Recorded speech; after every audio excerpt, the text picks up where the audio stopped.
Hello, my name is Cody Leroy and I'm with Spar Mountain Skulls of Steel. And today what I wanted to show you was the different kind of textures that I can put on a skull and the different types of muffler pipe that I use.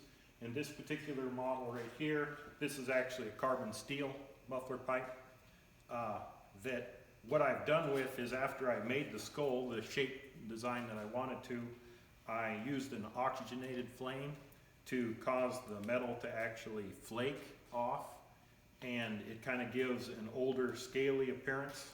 And I did this in particular for a chalk 6-point elk shed that I found, so that the skull and the antler kind of have the same type of look, rugged and old.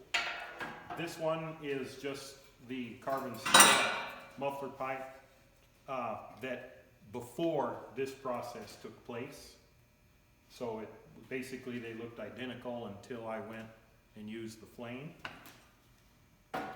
On this deer skull here, basically it looked this way also. It was just a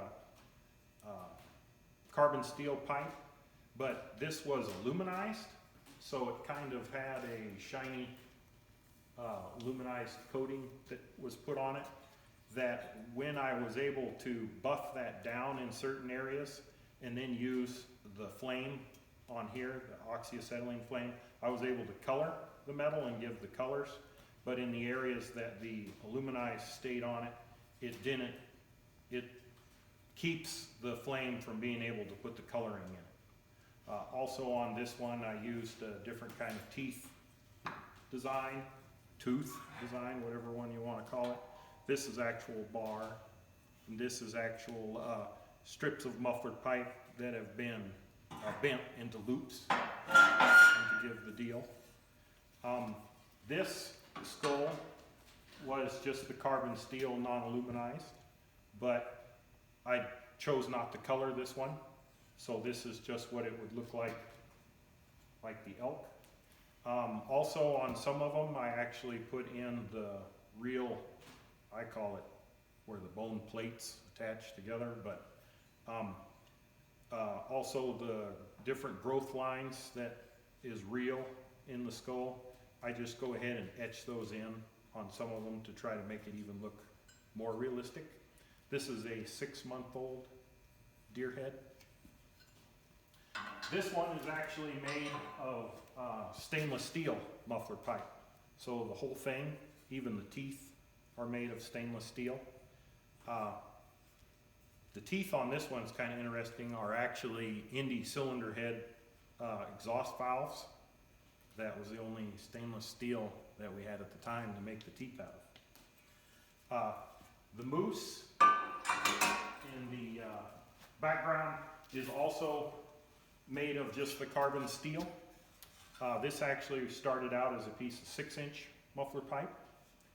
And what I chose to do on this one was just color the nose, kind of blew it with the torch flame.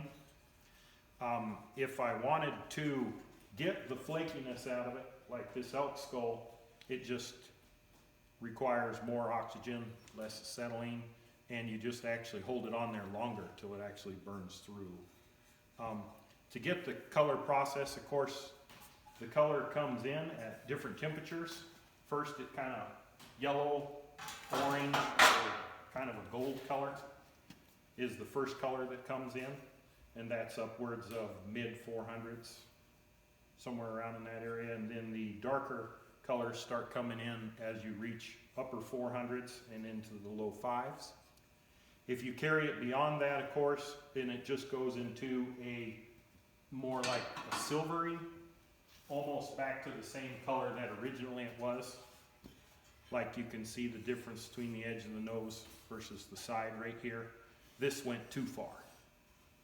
And you can kind of see the colors as they grow in there. You can see that it starts out as a yellowy gold, goes to kind of a purple, then a dark purple, into an almost dark blue, then kind of reverses into a lighter blue, and then ends up going back almost to this color, but it's a little bit darker.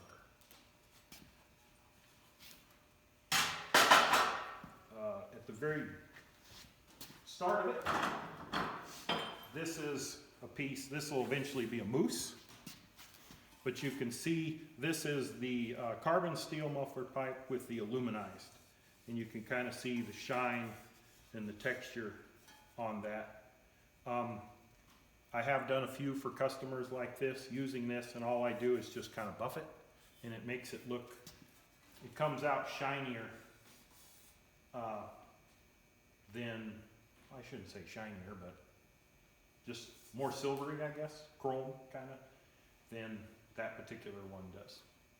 Again, I thank you for watching through this, and if you made it the whole way, I appreciate it. And you